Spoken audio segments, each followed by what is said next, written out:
You probably think that applying to jobs is simply about how many applications you can get in less than a But minute. wait, it's not. Before you start applying to all of the jobs, you want to really think about what you want. What you want in the next company, in the next role.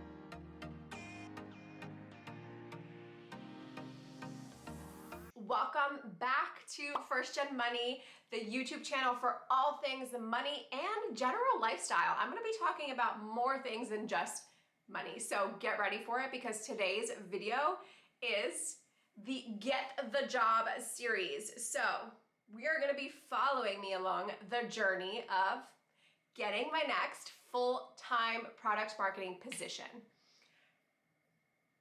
Are we ready for it? Are we ready? I have some tips. I have some tips to share about what I'm learning in my application interviewing process, in my getting the next job process, and I want to share that with you all. Okay, so let's be honest here. When I first started my job search, I was applying mindlessly. I was applying to all the jobs that I felt made sense for me. And I'm gonna say, don't do that.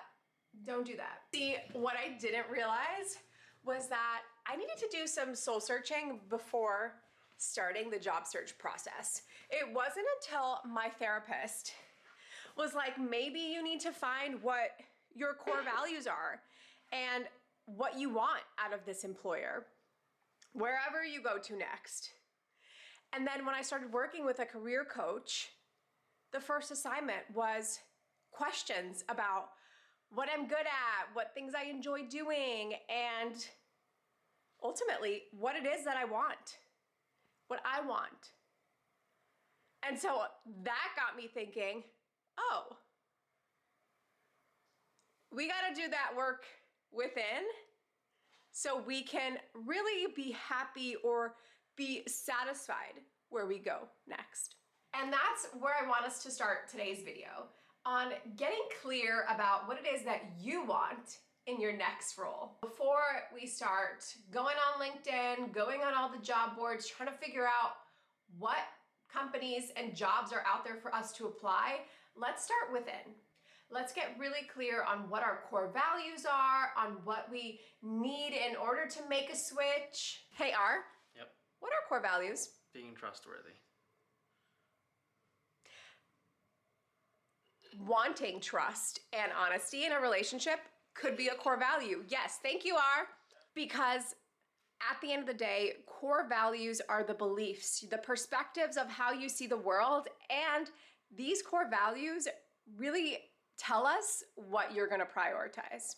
So knowing your core values, knowing the things that you value, help you understand yourself better, and then helps you understand what companies align best with who you are based on what maybe their company core values are, their company mission, the work that you're going to be doing.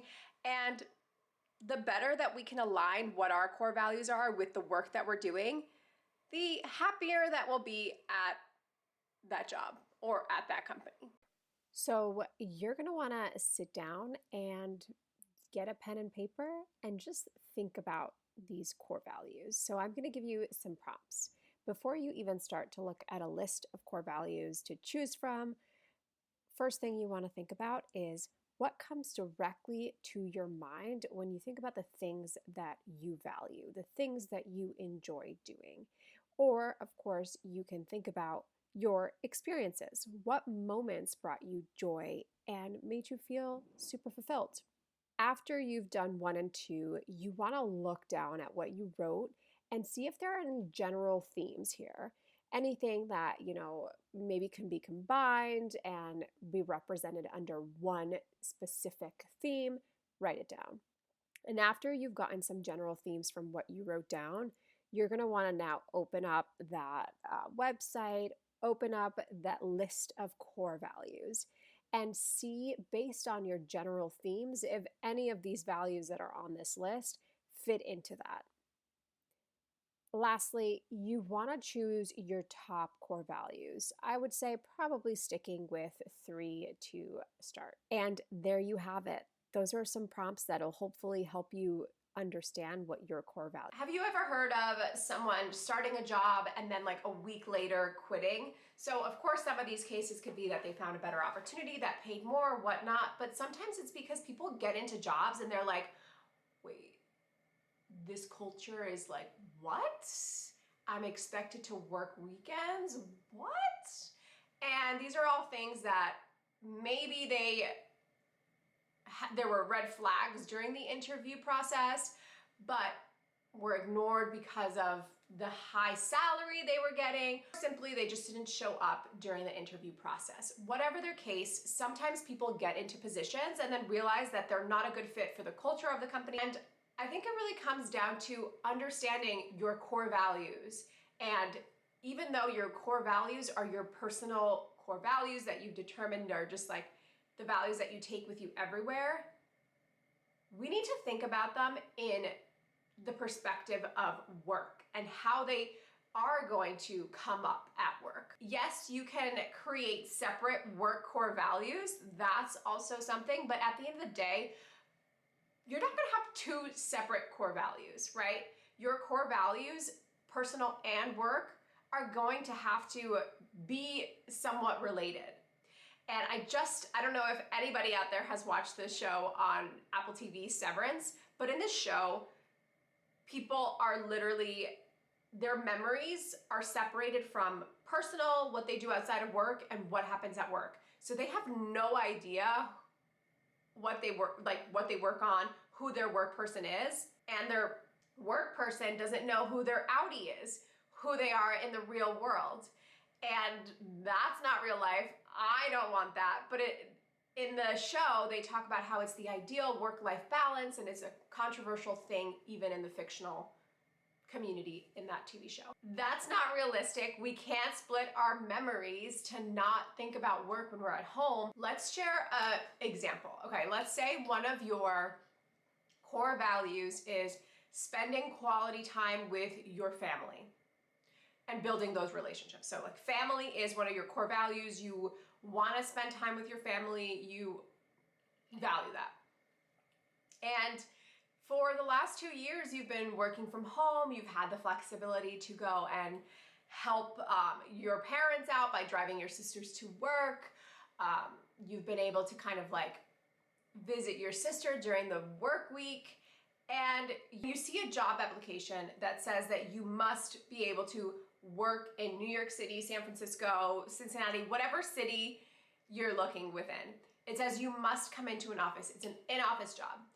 And you're thinking about, do I even apply? And like, first of all, yeah, you probably should just apply because maybe that's something you can negotiate. But if they tell you straight off the bat, like, you're gonna need to come into an office and they're like very clear about that, and that's not something that you want, then it doesn't really make sense to put all your energy into that company. Because if you get offered the opportunity and you start working and then you realize you're commuting 3 times a week instead of 0 times a week, and you're coming home at 9 instead of like just signing off at 5 because of traffic, of all that stuff that comes with the commute, then like, are you gonna be happy?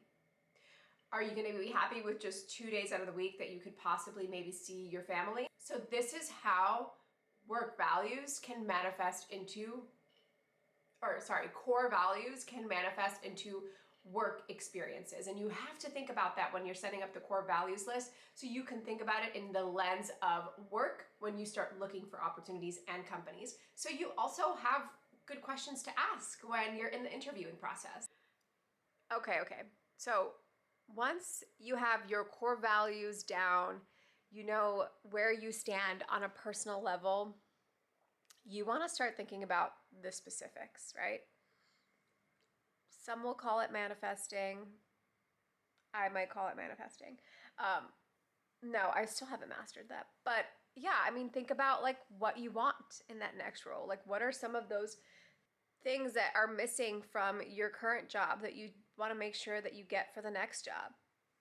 And, you know, this goes beyond just like what the core beliefs are, but more so like the specifics. Do you want a 6-figure salary? Do you want remote work? Do you want unlimited PTO? Like, what are those requirements for you? There are so many things that we could be asking for, right? Like, writing down, like, I want to be done with work at 2, sign back in at 6 so I can have some time with my kids. Whatever it is for you, get into the weeds about what good benefits in this next position would look like. Okay, so I already shared with you that I'm working with a career coach. And one of the first assignments that the career coach had me work on was creating a balance wheel with 8 pieces, right? And each of these 8 pieces represents an area of your work that is important to you, right? So here you will see my 8 pieces, things that are important to me. Of course, you're going to want to list the 8 things that are important to you and that you would like in a future employer. But first, before we even start thinking about the future employer, look at where your current employer stands with each of these areas that's important to you. So, from a scale of, 0 to 10, and 10 being great, the outer circle, the outer wheel is great. And as you get closer to the wheel, it's not great, terrible. So line it up for where your current employer stands. Then you're going to want to just copy and paste that and do the same thing for your future ideal employer. All of those same areas that you identified as important to you, you're going to want to categorize from a scale of, you know, inner circle being worst to outer circle being the best, where you want that future employer to land. And there you have it, creating a balance wheel of all the things you're looking for in that next employer and understanding where your current employer stands with that. So taking some time and really looking through your balance wheel and understanding, like, okay, this is all that is important to me and this is how my current company matches up. I want my next company to match up to what I really want it to look like. That's where I leave you today, because I really did not, when I was first starting with the application process, even think about this. I was like, okay, all I know is I don't want to just apply to like companies I've never heard of. But then it was like, I'm applying to these companies where I'm like, do I really want to work at a mega corporation? Like, is that really something that aligns with my core values? And so when you're able to be very specific about what you want and what you value and what jobs you're going to go for, it makes your application that much stronger. And that's kind of one of the biggest things I've learned from working with my career coach. Honestly, she's been amazing, but it's definitely been this fact of like, understand what you want, because at the end of the day, like, the why behind why you're applying to a job is going to be stronger and better and make you a more exciting candidate if it can relate to that specific company or that specific role. And so that is the first step that you should take in this job search process. So if you enjoyed this video, go and hit that like button, go subscribe, share this with a friend who you know is looking for a job, and follow me along the journey of getting my next job on Instagram. I'm honestly sharing a lot of the random things that happen every day in this job search process. So I'll see you next week. Bye.